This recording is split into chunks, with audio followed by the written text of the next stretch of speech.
by the way, so I had some time this afternoon to do some prep, more prep than I usually have time to do. And I make sure to fix the subs. Hopefully the videos all work. But I got a spoiler warning. I got a big spoiler warning. Hang on, let's see if this works. Can you hear that or no? No, I can't hear it. Dang it. Oh man. I keep thinking this Stream Deck setup is gonna work, and then it doesn't do what I want it to do. Oh my gosh. Like I have this whole alarm that's like a red alert mapped with a big spoiler warning for the screen because we need it now, because it seems to be like a regular occurrence for everything that we talk about. I'll try to figure out how to make that work. I will definitely do it. Oh my gosh, dude. I can see people starting to show up, and I hope that it was Rich because of the fact that you said red alert, which I'm 100% in favor of having my like some type of red alert klaxon going off. So, oh my gosh, dude, yes, that would be fantastic. Let me see if it won't let me use the sound effect. Maybe it will. Let's see if this works. Let's try this one. Can you hear that? Do you hear anything? No? Oh, Stream Deck, you failed me. That's okay. We'll try to play with the Stream Deck another time. But at least I've got a big spoiler warning, so we can have that up on the screen, so people don't feel like they're going to get spoiled without knowing about it. That's okay. That's awesome. Good deal. Oh my gosh, dude. Yeah, it's been I did some prep for this. I more prep than usual, which is, I shouldn't say that out loud, but I'm usually like drawing from like my knowledge of things, but I meant to go back and find the exact comic that I wanted to pull from, but I guess it'll be this one. This one would be a good one. But I've got some good stuff to talk about with this. And by the way, speaking of comics, since we're here, Rich Vibes.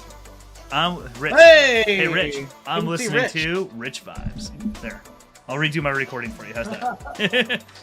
Rich was asking in a separate group earlier today for us to record sound bites for his radio show.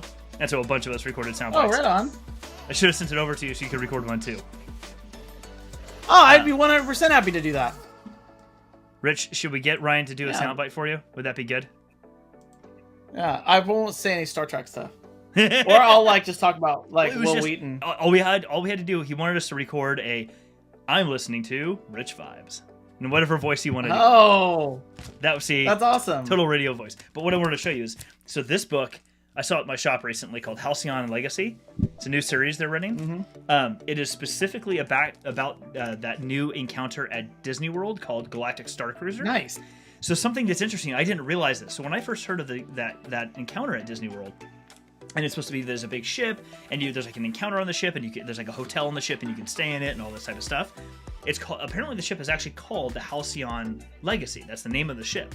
Oh, and what's interesting, I didn't know, is in Star Wars: The High Republic, in the here at the very end of this first year, one of the things that they do is there is the what's it called? Starlight Beacon, which is this big space station that's built. It's one of the big great works of the galaxy, and they tow it. The Republic Senate has it towed from where it was stationed around in orbit around a planet to another planet as a way to build relations with the people on that planet, offer help to the Outer Rim, and all this type of stuff. The ship that tows that station, this huge, like thousands and thousands of people can live on this station. The ship that tows the station is the Halcyon Legacy. So it's this ship. Oh, wow. So this ship tows Starlight Beacon from one planet to another planet, and it also happens to be the ship that is featured at Disney World. So I'm like, that's pretty. I haven't got a chance to read the whole book yet, but I'm like, that's pretty legit. Like this whole like Star Wars: The High Republic and other stuff is all kind of coming back together again with other encounters in real life, which really makes me think like, when are you going to put some of this either into animated or live action? Because I want to see this in live action for sure. Oh, 100%. I actually really like what, and I hope that Disney does something similar to what they did with Marvel, which is they actually own the Marvel properties for like a decade or at times like 15 years or 12 years before they would harvest on an idea.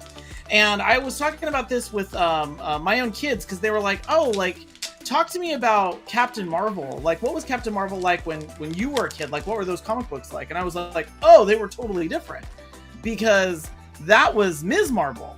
And I've talked all about like Ms. Marvel and the story, the encounter with Rogue, and what happened to Carol Danvers, and how that changed Rogue, and how that changed the X-Men, and that's one of those things that I just really liked that Disney did, which is they took properties and then they started to uniquely develop them.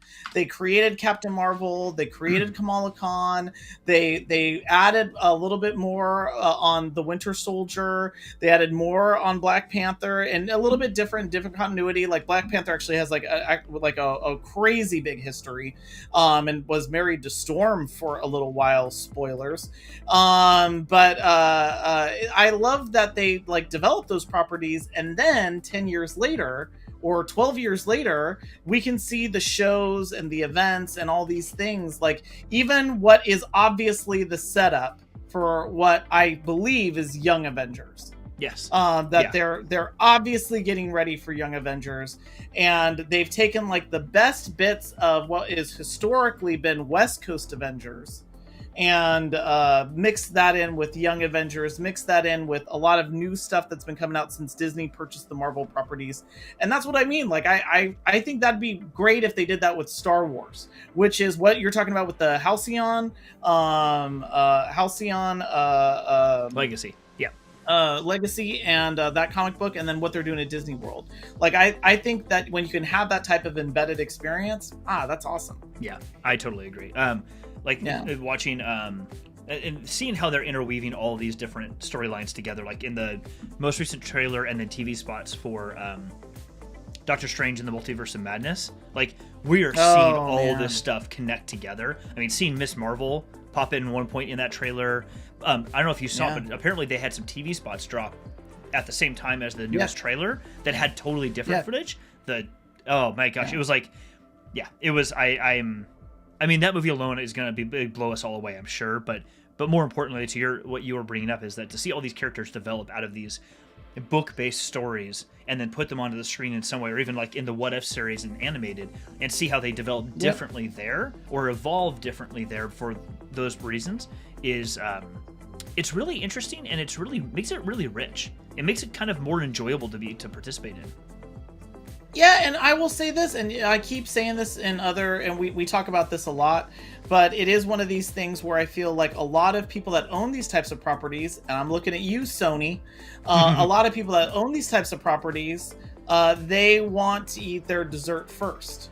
So they don't want to do any of the work that goes into this. The Fox used to do that with the X-Men movies. I don't know why do we have to watch so many Phoenix movies? Dark Phoenix. We're always going to Dark Phoenix, and the reason why is because that's a really like cool storyline, and Jean Grey goes evil, but it's because you spent a decade with Jean Grey in the comic books as the regular Phoenix, and she's so crazy strong, and what she's able to do with like repairing the universe and the Mcron crystal and all this stuff. Like if you do what Disney's done, I think you sidestep some of the things and what I really mean is Marvel. You avoid some of the things that I think you see in the DC universe. Yeah. I'm not throwing anything down on the DC universe. I think that what James Gunn is doing in the DC universe is some of my favorite stuff. Peacemaker, like, geez Louise, that's deep cuts there. I haven't watched it. Oh my gosh, like, I'm not saying that show's for everybody, because it's not, but I'm just saying that there's something where it's like you staged a character and then you're delivering on it in the series. Doom Patrol.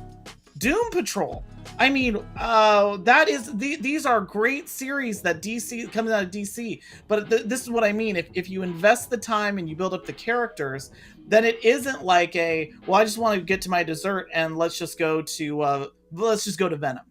Let's just go to Sinister Six. And that's what I hope that Dave Filoni is that center spoke. And I think it fits well with our topic today, which is about the future of the Star Wars franchise. Yep. And I hope that Dave Filoni is that center spoke, man, that can like lock all this together. I totally agree. Shall we jump into it?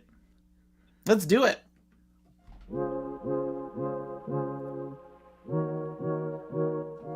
Awesome. Boom. We are here to talk about tonight. I'm so glad you brought this up too. This was Ryan's idea for the night, and I think it's what you would the segue you just created for us. I think is fantastic because I'm with you. I hope Filoni is that person. And as no, regardless of what people's general thoughts are about him, like not Filoni, but Jon Favreau, I really like the pairing of the two of them together. I really do like to see Filoni do directing, but I like to see Filoni and Jon Favreau work on this storytelling and sort of production side of how to tell these stories, and especially when they bring in other directors. I really love how we've seen in The Mandalorian and then Book of Boba Fett them bringing in other directors to tell their portion of their version of this story at any given point in time. And that's not exactly what our topic is tonight, but I know we all want to dive into that a bit more because I as we saw with like Bryce Dallas Howard, and I'm blanking on the other directors' names, but I'll have to go look them up. But as we saw with each of them in The Mandalorian, what the impact that they have on each of these stories when they get put out there, I think can go far beyond single episodes or a couple episodes within a TV show, and put it into a movie, put it into a miniseries, put it into other formats as well. Because like even animated, bring a Bryce Dallas Howard or somebody else in to help direct an animated version of something that you're going to do, because it's just storytelling. The medium that you put it in is you're still directing actors and what they're doing. That just happens to be a animated series. I really like that. I want to see more of that happen across Star Wars, that we get different ways of viewing from different people's own methods of storytelling put into this medium. Like especially with like Rogue Squad, is it Rogue Squadron? I forget her name, who's going to be filming that, or directing that. But that's going to be amazing because that woman has such a connection to the Star Wars universe and to the galaxy and to these stories from such a young age that I'm really excited to see what her take on the story is going to look like. How is she going to bring this to a film? Like or a TV series. Like it's going to be amazing to watch that happen. Yeah. I think that it's great that they're bringing in a lot of different people to help tell these stories. I think that that's where, Star Wars, man, I can already tell my camera's giving me problems. Star Wars is, so I read this once and I think it's great.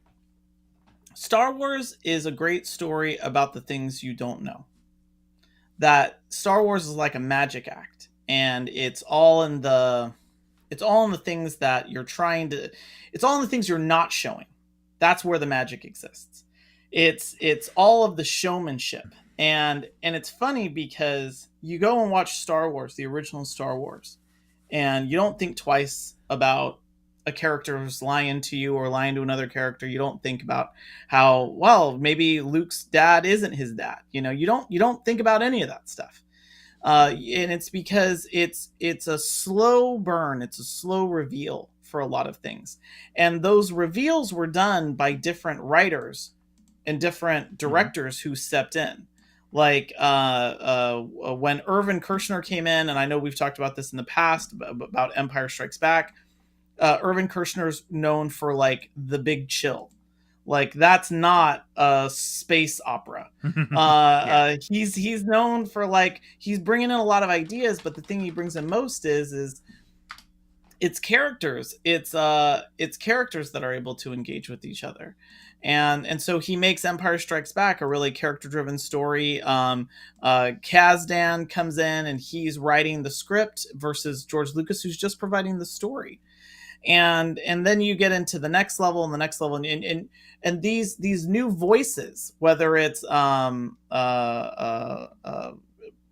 of course, I'm blanking on the other individuals who, I know of Richard Marquand, who was the director for Jedi, but he's also a very different kind of director. And George Lucas did a lot of second unit production. But it's that by bringing in these different people to help tell this story, I think it really worked. And I think it's a great example of when you hold on to these stories a little bit too much, you have a couple of missteps like the prequels. George Lucas wrote and directed episodes 1 and 2 and wrote and directed episodes 1 and 3 and then co-wrote number 2. And I really think that there is so much great talent, as you've pointed out, that Disney's bringing in. And man, I mean, episodes 5 and 6 of of the Book of Boba Fett. Oh my gosh, those were great. Right. So great. Yeah, absolutely. Yeah. I'm excited to see how that plays out. So why don't we dive into a bit of I mean, you brought up this idea for the topic tonight, and I love it. I wrote a few notes down myself, but I wanted to give you a chance to kind of open it up for us, because you had some kind of thoughts behind what this could really mean, not just in like a metaphorical sense, but in a practical sense as well. Yeah, and I'll just start with the practical. The hardest part with, I think, any type of franchise is like, well, where do you develop? You know. And I was sitting here when we were talking about what topics could come to, we could talk about. All I kept thinking of was about, and Rich, by the way, you're going to love this. All I kept thinking of was how there are these lost parts of franchises that are great to explore. Sometimes they're overexplored. Sometimes you'll go into something like a prequel to something that nobody's asking for. It's like, it's like, oh, who was Mary Poppins before she was Mary Poppins? Like, no one's really asking. That doesn't matter. We don't need to know this. But in Star Trek, there's this really great period of time called the Lost Era. And it's this time where the original series, it's basically at the start of the 24th century, and it runs until the start of the Next Generation. And so it's like an 80-year gap where you only know things that have been brought up, but you don't even know what they're about. So you don't know things like the Toomed incident. You know it existed. You know it involved the Romulans, but you don't know what it's about. And so then there's all of this lore, and it's almost like a cherished part of the lore, and it just and it's almost a thing that's begging for someone to come in. And tons of novels have been written in this space, and it's all because people want that part of the mythology built out, like add to the legendarium. What is really happening here? You see Lord of the Rings, the new Lord of the Rings series. It's focused on the Second Age, not the First Age, which is the Silmarillion, not the Third Age, which is the War of the Ring. Instead, they're focusing in on the fall of Numenor and the Rings of Power, the rise of Sauron in Middle Earth, the fall, the fall of man, and then the Dunedain. I mean, this is going to be an amazing story because it's Anatar, it's not bringer told of gifts. that much. Yes. Yeah, and so that's why I thought maybe its Star Wars future is in its past. That I don't know if we need to explore this space after the rise of Skywalker, but rather these lost generation areas that we have that are currently being filled by The Mandalorian, that are currently being filled by the Book of Boba Fett. That I think there's so much that's there between the end of Jedi and the rise of the First Order. Like, look at all of these things that are happening here. It's just great to even see the minutia, like understanding why bounty hunters exist. Like, there's no galactic police force outside of the Jedi. So if you want to be able to hunt someone down, you just basically put out these bounties, and it's like the Wild West out there. And likewise, the other lost generation, again in its past, is that space between Episode 3 and A New Hope. Which we've already seen explored a lot. You see Rebels, you see Rogue One, Solo, soon to come out on May 25th, which I think is 99 days away. Obi-Wan. I think the best future for this right now, and the fact that you've got actors that are appropriately aging into the roles, the Cassian Andor show. I think this is the best place for them to grow. Yeah, we've got two specifically for Obi-Wan, which is amazing. We've got 2 books coming out soon about Obi-Wan as well. One of them is called I think it's called Brotherhood, which is Obi-Wan and Anakin. I forget exactly when it takes place, but Anakin is probably a teenager, so it's pre-Clone Wars. And Master and Apprentice, essentially. But rather than the Master and Apprentice of Obi-Wan and Qui-Gon, it's Obi-Wan and Anakin. But when they're younger, like Anakin's in his youth. What's also interesting is there's another book coming out later this year. I think it's coming out in May or no, it's coming out in July. Maybe it's later than that, called Padawan, which is another book of Obi-Wan and Qui-Gon. So we've already had one recently called Master and Apprentice, which is amazing. If you haven't read it, anybody watching, definitely read Master and Apprentice. It takes place when basically the premise is that Obi-Wan is 17 years old. So he's the apprentice to Qui-Gon, and they're not getting along. They're realizing that they feel like they're mismatched, and then something happens where Qui-Gon is offered a seat on the Jedi Council. But Obi-Wan finds out from somebody else, and that creates a rift, and then the story proceeds from there. Well, the Padawan book that's coming out later this year, to your point, is Obi-Wan when he's about 11 or 12 years old, apprenticing to Qui-Gon, and something happens, an adventure happens, and I like that. But to come back to something you mentioned a minute ago about these other time periods that would be fascinating to find out about. I don't know if you've ever seen this series, but there's a Star Wars series that came out after The Force Awakens called Aftermath, or the Aftermath trilogy, written by Charles Wendig. There's 3 books: yes, Aftermath, Life, Debt, and Empire's End. And at the conclusion, and let me see if I can do it. Hold on. Let's do. Did the sound effect come through? No, the sound effects, but I mean, obviously, spoiler and warning are written right across. So right across the screen. You've been warned. You've been warned. If Brandy was here, he would be totally proud because he would recognize that it's here. And subscribe. We'll just put the subscribe button up there because why not just market the crap out of it? Anyways, at the end of the series, the short version I wanted to talk about, spoiler warning, is what happens at the end is a admiral in the grand admiral in the Imperial fleet, Ray Sloan, ends up taking control of the remnants of the Empire's navy at that point and bounces. She's heard that there's another fleet that's gone someplace, and she's going to bounce.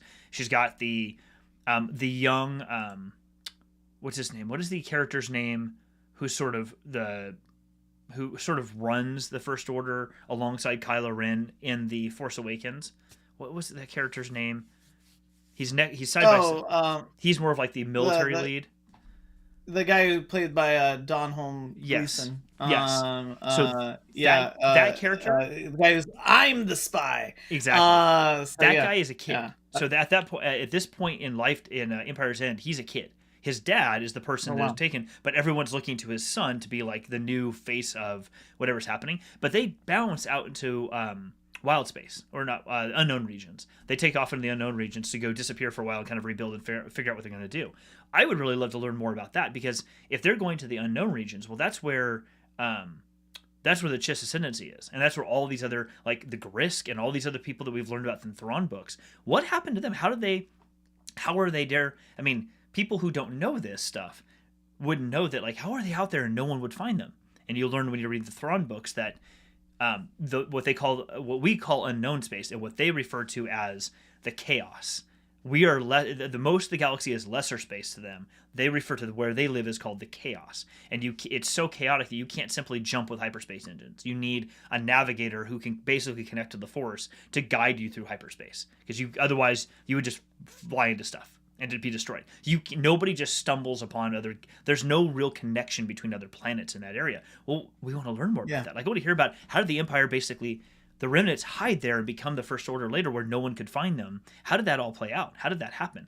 There's a lot that we could do there that doesn't have to be Force based. It doesn't have to be Jedi or Sith based. That are just other really interesting tales. And I think in that same vein, like, I want to see more from Thrawn. I want to see more. The most recent trilogy that just wrapped up from Timothy Zahn, where it's about Thrawn, but he's in his youth, and it basically tells the story of how Thrawn came to be someplace to be picked up basically by the Empire and set him on the path to becoming the Grand Admiral we know and love. But he was in his youth, like in his 20s or early 30s or something, a young man. I want to learn more about that, because they introduced this whole race called the Grisk, which the fandom is kind of torn about this, but I think they're essentially filling the void of what the extended universe back in the day had called the Yuzong Vong. They're not that character. They're not sadomasochistic. They're not that. But what they do is so much more subdued and so much more horrific. Not horrific, but hard to wrap your head around.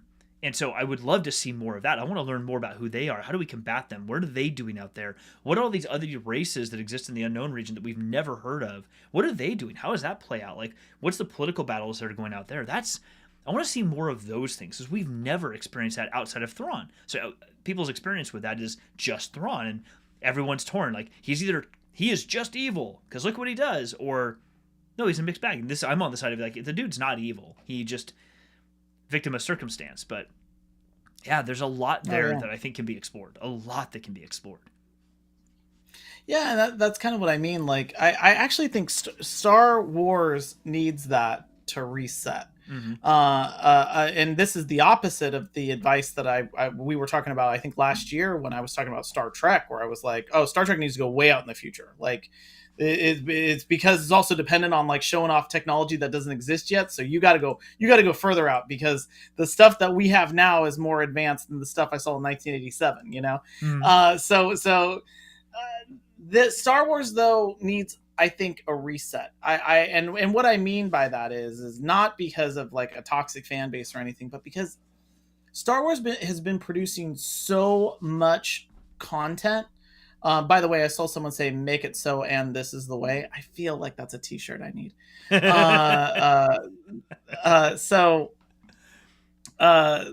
thing that I want to say is that, like, Star Wars needs to get back to its soul, I guess. Like, and I don't mean that somehow the series and all the movies have gotten away from it. I actually mean that Star Wars is a really simple tale, and I think you're constantly having to reintroduce generations to people and to make these stories relevant. And some people, like I talk to them all the time. Like, I grew up with the original trilogy. Some people I grew up with, or some people I know, it's the prequel trilogy that they most remember. And heck, Jar Jar Binks was like crazy funny to them. But the thing that I think can be harvested here is we all care about a certain number of characters that we'd love to see more of. That's why I'm so excited about the Obi-Wan show. I'm so excited that Hayden Christensen and Ewan McGregor are going to be in that show. And that we'll be able to like be with them on some new adventures again. It's like visiting with old friends. Like, mm-hmm. I'm really excited about that.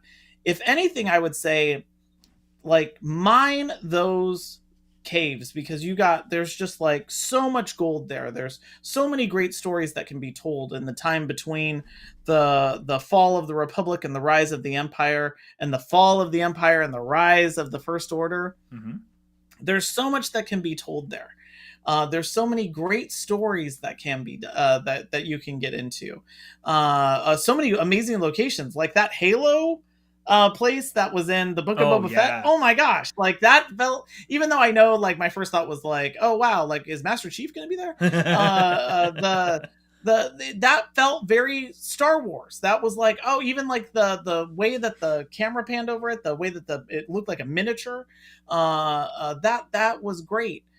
But I would just advise not as much content. I actually am. When we were on the show last week, I think I said something to the effect of, "Oh yeah, and Obi-Wan's coming out in a couple of weeks." It's not. It's 99 days. But when we were talking last week, it was over 100 days. And that's great. Like, we should wait for it. Mm-hmm. You know, there should be a break in some of these stories. And I think that right now there's an eagerness to like keep like feeding it and feeding it and feeding it. Like, oh, we got season 1 of Mandalorian, season 2, we got Book of Boba Fett. Let's put Mandalorian in there.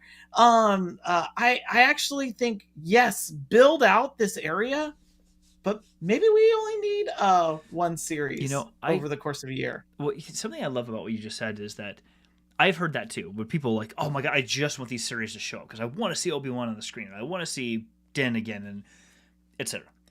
What's fascinating to me is that, and I think people just aren't aware of it because this is not content they typically consume. But I'll try to turn here and back up. Everything right here, these are all High Republic novels. All of these right here are all High Republic, and on this side, these are all Star Wars novels. That whole chunk right there is Star Wars novels, and probably, hold on, more than 2/3 of those books. Probably all but like one or two of those books came out in the last year. I mean between both these stacks, all 90% of these books that are Star Wars behind me came out in the last 12 months. And so that I know not everybody's into, they're like, I want to watch movies and I'm not into reading this stuff. No worries, that's not a problem. But I bring this up because, to your point, if you want to fill a gap and you want to find other Star Wars content, and for the most part, stories you have never encountered before and never been around before, my God, there's so much content that is accessible to everybody. And one of the ones I was going to talk about is comics. I mean, we talk about comics all the time, but the amount of content in Star Wars comics that are also doing what you're describing, which is telling stories of like groups that we haven't seen, that we barely see. One would be Crimson Dawn. We're introduced them in the Solo show. Well, actually, no, not even Solo. We introduced them in, I think, Rebels, as well as the Clone Wars at some point. But there's a whole miniseries now called Crimson Ring that is running. That is all about, and the book itself is being told by a character that's an archivist in the future to people who have found like a holocron and are listening to this person explain what happened with Crimson Dawn. So this series is going to run, and it'll just end when the Crimson Dawn story is done. But this series takes place in the future, people going back and learning about what happened in the past. Almost exactly what we're talking about here. So it's like, I want to encourage anybody watching this right now that if you're someone who's like, but I want to see these new things, I get it. Like, I want them too. What I would advise is to go spend some time with some of these comics. Spend some time with these other books. Get the audiobooks if you prefer that. I mean, they're great audio dramas to listen to.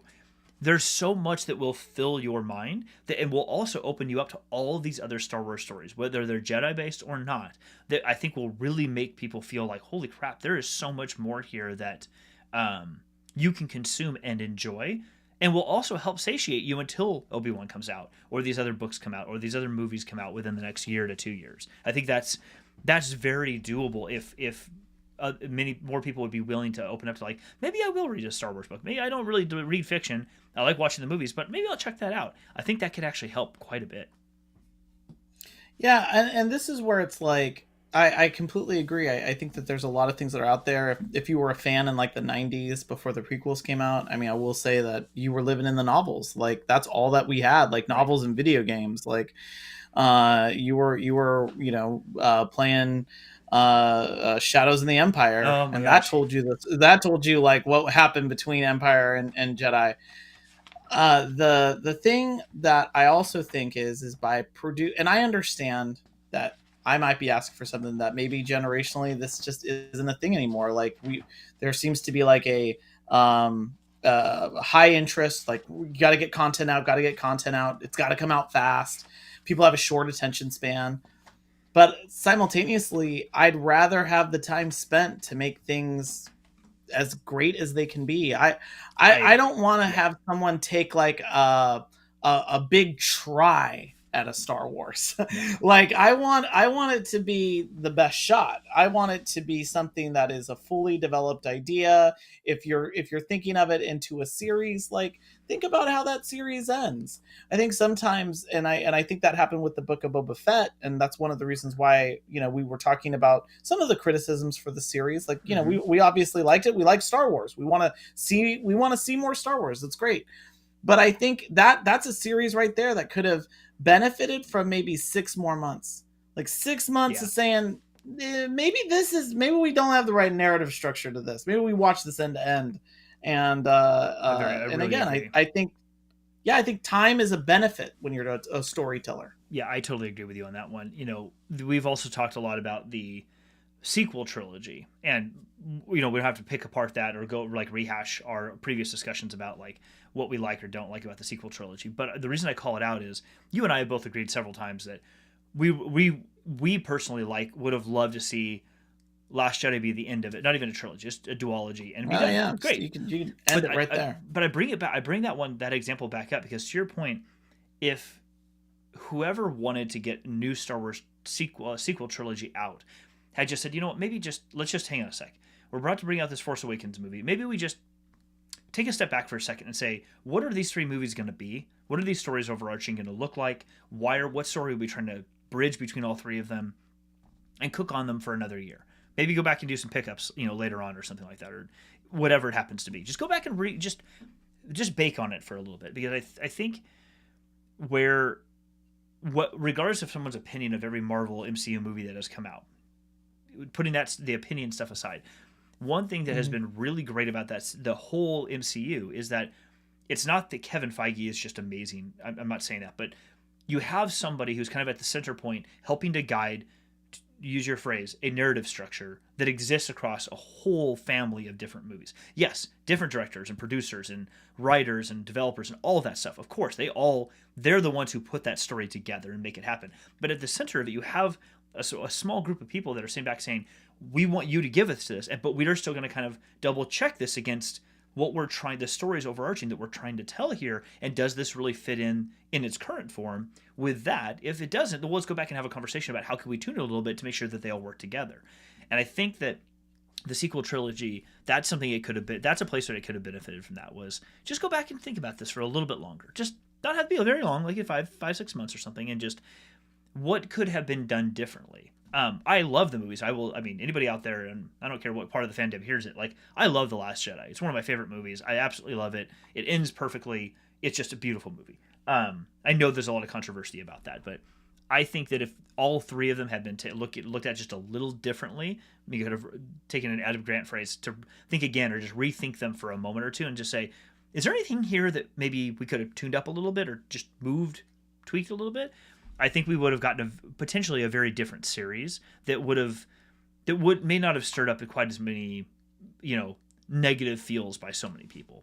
Maybe not. I mean, maybe it would. You never know. The people who are going to be trolls and toxic, they're just going to be that way, and you're not going to stop that. But I think it would have been an interesting exercise to say, how could this have been just a little bit different?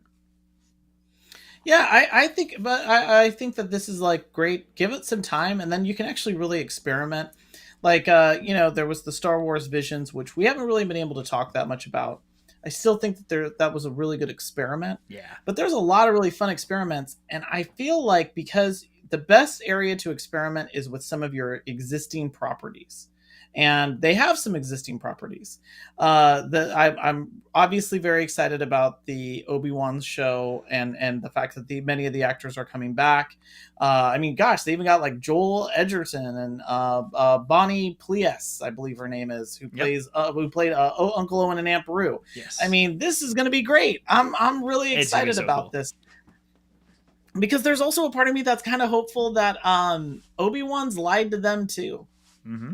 And it's just like, oh yeah, you're that guy that he was here. He killed all those Tusken Raiders.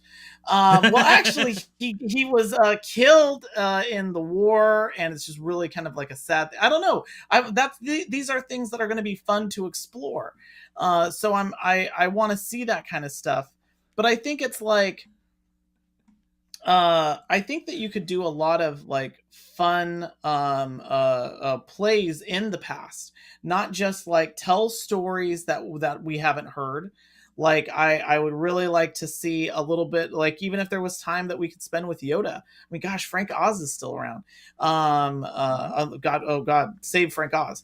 It would be great to spend time with Yoda.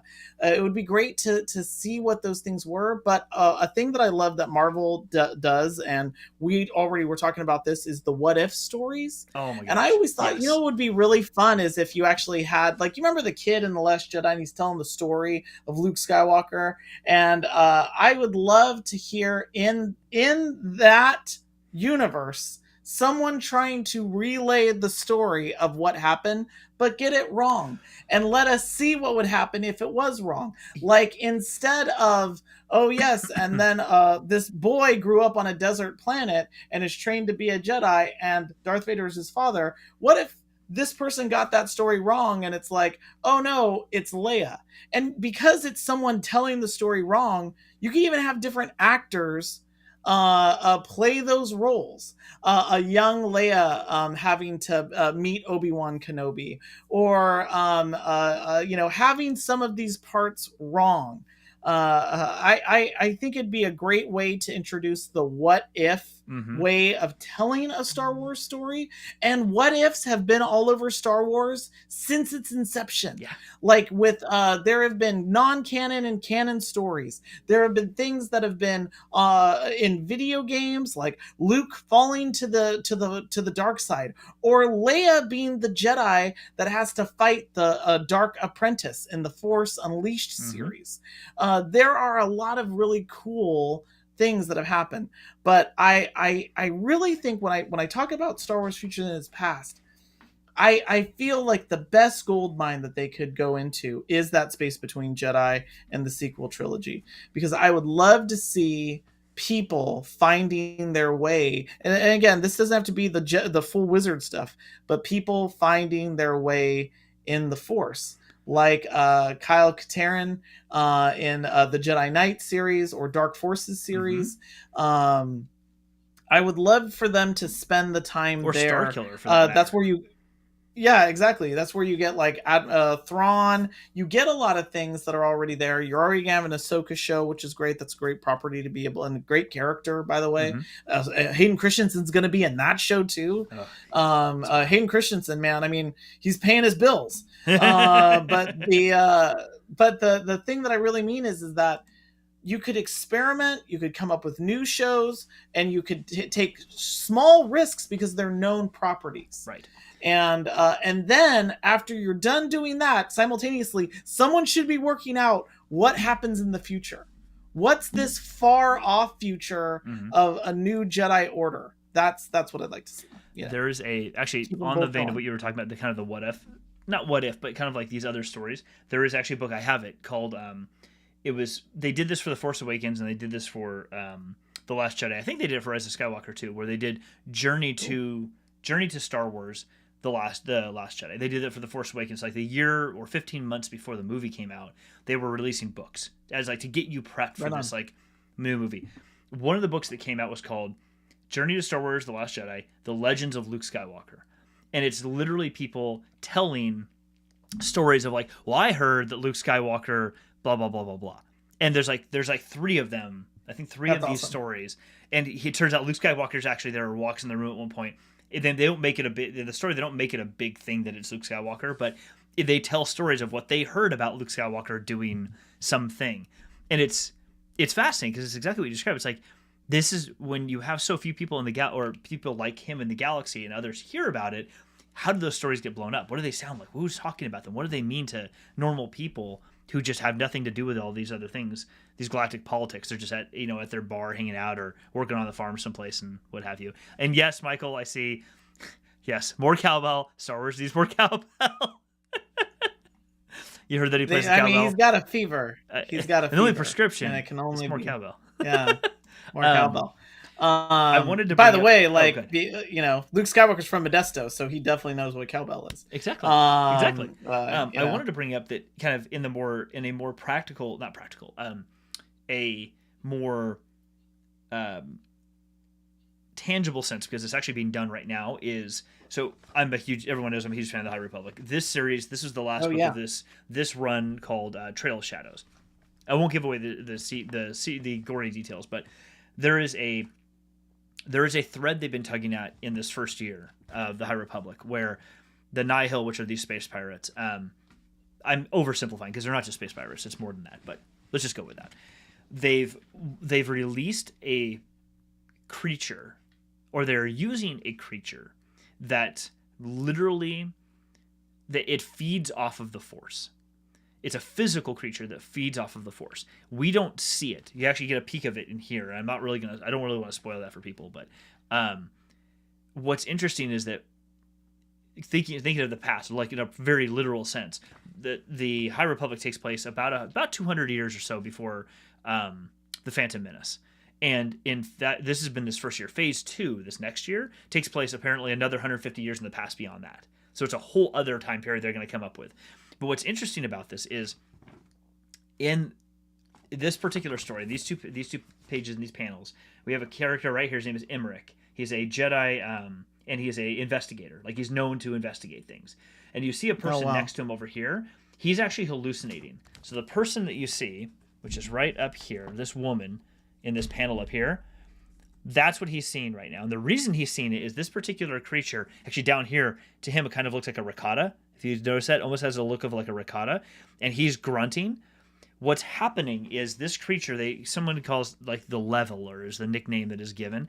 It brings out all the most core and fundamental fears of a Jedi or a Force user, of anybody. Any being that is connected to the Force, this is what happens. And they start like a fear that is so crippling that it causes them to fall on the ground in most cases and curl up into a ball, and they feel like they're melting to the floor. They're in so much fundamental fear, and then it literally just turns them into like a pile of dust because it sucks the life force out of them and turns into a pile of dust. But the reason I bring this up is not because of the practical, like, oh wow, it kills Jedi. Yes, it does that. But I bring it up because it is a type of character, and it's a set of stories that we have never encountered things like this in Star Wars before. I don't want to say it's horror, but it is this type of character, this type of sort of antagonistic entity that you can't fight with a lightsaber. You can't fight it with blasters. Maybe you can. We don't really know yet. But it starts to tug on. Speaking of the Jedi and these stories, it starts to tug on Jedi. Not only are Jedi not like invulnerable and infallible, which we've already learned, but even at their highest, their best and most connected, they're not. And I think it's an interesting thing because it is in the past beyond the things we've typically been seeing, and it's these other types of stories and characters that are coming up that are like testing these waters of how far can we push Star Wars? How far into like deep sci-fi can we get? How far into theoretical physics and even religion in some cases? And then how far into horror can we get? Almost like Sam Raimi style. How far into this can we get before we're like, maybe we need to pull back a little bit? They're really dipping into these things here. And it's from the literal past, like the literal past from what we're so used to in Star Wars. And I find that as like another avenue, what you've already described, and then another avenue, which is how can we get more into this stuff? And maybe it never, for years, doesn't need to be a miniseries. Maybe it doesn't need to be animated. Maybe it doesn't need to be a movie. It can just stay in print form.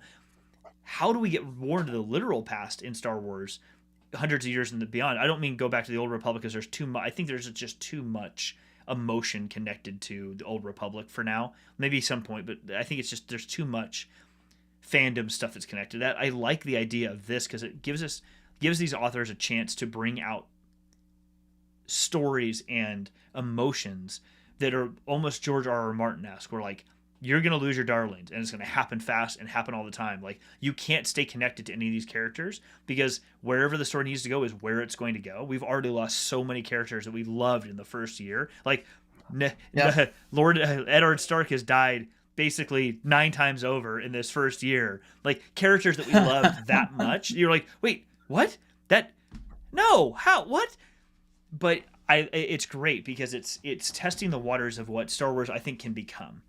The things you describe are great because they give us, we want to learn more about these people we already knew and we thought we knew. Mm-hmm. I don't think we really understood who Boba Fett's a great example. We never really knew who Boba Fett was. I love that. We should learn more about this character and spend more time with him. We don't have to keep trying to come up with brand new stories. Spend time with the people we already have. And then also explore these time periods that we've never explored before. And what did it look like back then? How did that play out? What were the people in the galaxy like? What are their stories? I don't know. I feel like you're absolutely right, and I think that, man, like I'm about to like pitch an idea that I'm 100 Disney. You can take this. I think you're hitting on something because I feel like what you're also talking about is, and this could also meet the need of like, oh, we need new content. We need new content. Well, why not do like little an anthology series that follows a threaded item that goes through time, and you can have like a horror episode, or you could have like a very like hilarious comedic episode. And the first thing that I thought of was, oh yeah, the Luke's lightsaber. How did you get his lightsaber? That's a story for another time. I'd love to see a 9-episode series of like that lightsaber changing hands until it ends up in a box that just is inside of Maz Kanata's like basement. That. It's actually really funny that you bring up this idea because there is a book. It's a little different than you're describing, but it is very much in the same lines. I think I have it in. They're stealing my ideas. They are. Even though I gave it to them. See, they're stealing all my ideas. Exactly. That's exactly what happened. It's called. I didn't know about it until recently. Someone told me about it. It's called Star Wars Pirate's Price. Here, let me try to pause it. I don't know if you'll be able to see that or not. It's called. It's really not good. It's called Pirate's Price. It's narrated by Hondo Ohnaka. I love Hondo. Oh, right on. And it's about it's him telling 3 stories about how he how he acquired the Millennium Falcon. So how he has the Millennium Falcon at this point. You see Han and Chewie are in the picture, but it's great because it's at 3 different points in time. Now, it's not exactly what you're describing. I would love to see what you're describing, like Luke's lightsaber or something else along those lines, where you're like, and you almost see like a scuffle is happening and the lightsaber gets dropped and someone randomly picks it up, like one of those cartoons where like the baseball rolls down the street, gets knocked down, then a car bumps it, and then it rolls into a gutter, washes the ocean, then someone picks it up, like that sort of thing, but taking place over a mini series over the course of like 8 episodes, where like, how did it keep changing hands to this other person over some period of time? That would be amazing to watch. Like how did it end up in Maz Kanata's box in her temple, her castle on Takodana? Like, wait, what? How did you get this? Who are you? And how did anybody even know who you were? Like, that would be fascinating. Totally. And I think what's fun about it is that you could do anthology. You can like have like crazy, like you could do a real horror. Like you can do like a horror episode, and it's like, that's the thing. It's like, yeah, let's examine that. I love how Michael pointed out that the character you were showing before looks like something went wrong with Jabba the Hutt. Actually, I thought it reminded me of the Brood from X-Men. Like right when I saw that, I was like, oh, that looks like a Brood. That's crazy. And so, but yeah, I think you could do a lot of things. I also think it, because I like your idea really like started getting my wheels turning here, and I started thinking, oh yeah, like you could follow anything. You could follow the prophecy of the one who's going to balance the Force and how it's being told incorrectly over time. You could do. I also think though that you're hitting on something where you could bring back the most irrelevant of side characters who are trying to tell what happened at a thing that we all saw. So it's Max Rebo talking about how Jabba's sail barge explodes. And, he's like, and this guy is crazy. I mean, he goes bananas. And we're all inside of the ship, and we hear him yell, "Get the gun pointed at the deck." And we're like, get out of here. He's in a bar later on having a drink, and everyone's sitting around is like, okay, Max, I think you've had about enough there, buddy. What happened? Yeah. What happened, Max? And he's like, you guys won't even believe it. Dude, you don't even know, man. Yeah. You don't even know. Yeah. We were all having a great time, and like all of the characterizations wrong. There's like, this little droid cruising around with a bar in his head. He was fantastic. I was getting drinks. I mean, what's the deal? Oh no, totally. I'd love to see Wicket's version of like what's happening on Endor. And again, I feel like you could. I'm sorry, but I feel like those movies have already been done. I'm sorry, but I feel like I don't know, man. I don't know, but I'm telling you, I feel like this is what I mean by fewer things and fun. And this gets to the question that Michael's asking in the chat here, which is, do you think all of these new writings have been around for a while? They've been holding them back, or do you think they just came up with them? I think some of them, they actually have had I feel like they've had some properties that they know of that they're like, oh, we could play with this. Like we can do stuff with this, like Thrawn, like we can do that. Ahsoka, we could work on that. But I think some of this stuff, I really do think it's people inside of Disney that are being hired to work inside of a writer's room. And I think some of these ideas are fully realized from end to end, which is The Mandalorian season 1. End to end, you can tell that is a fully realized idea. They knew where they were going, they knew what they wanted to do, and they knew how it was going to end. Whereas I feel like Boba Fett, because he appears in season 2 and they're like, let's push this out. Let's do this. Let's do that. I think that's where it's a little bit disconnected. So I think in some cases they've got it as a fully fledged idea. They know what they're doing. In some cases they're just shooting from the hip. And I think that's how you end up with you're a Palpatine. I think that's where that comes from, is because it's a lot of shooting from the hip. Yeah, I agree. I mean, Michael, to your point, like, exactly what Ryan just said. So many of these new properties, this is, I mean, the whole High Republic thing is a whole example of new content that was created. Matter of fact, fun story. If you follow any of if Project Luminous was the code name for creating the High Republic, and now famously, the authors Daniel Jose Older, Justina Ireland, Charles Soule, Kevin Scott, and I'm blanking on Claudia Gray, and there's one other person, I can't think of his name. Anyway, they got together at Skywalker Ranch and they did this whole summit for like whatever time period it was, and that's how they kicked it off. But right now, it's funny because it was quoted earlier today. They're all in at Disney World in Florida right now, all the authors from Luminous, and they've been doing a writers retreat planning phase 2 and phase 3 of the High Republic for all the new content that will be coming out later on this year or early next year. And there was a tweet from Justine Ireland, one of the writers, and she said, what did she say? We are just someone said, if there was any place I'd like to be this week, it'd be at Disneyland vibing with these authors. And Justina said, to be fair, it's mostly drinking coffee, eating snacks, and plotting how to break hearts. Typical Wednesday stuff. And then Kevin Scott replied to her and said, you say that, but I also bought a hat. Anyway, I thought that was hilarious. But like, so that's an example of like they brought in all these new authors, not new, but they've been writing various properties for years. But they brought these authors. I mean, Claudia Gray's well known in Star Wars writing, but they brought them together to create this brand new set of properties. Yeah, and that's fun. Like I absolutely adore what's happening there.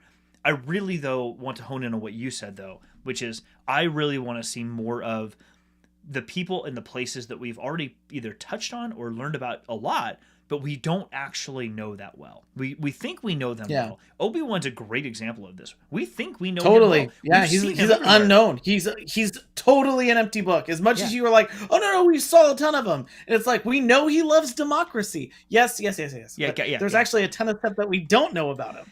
I mean, you brought this up many times before. I mean, we had the hot take episode where you're like, he is the biggest ghoster of like, I don't even know how you describe it. Like the dude's not a good guy. Like if you look at it from another, he's the greatest gaslighter in the history of cinema. I could make a case that he is more villainous.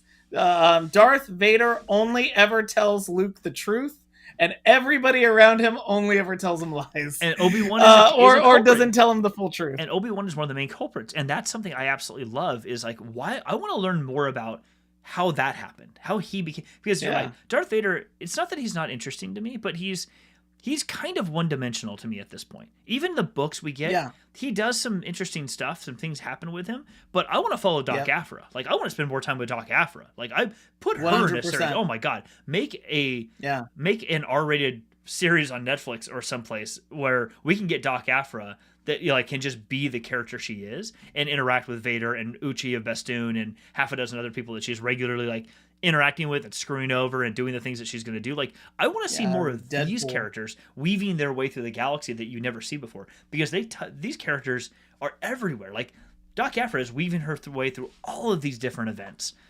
I want to see more of that. I want to learn more of who those people were and what was going on with them.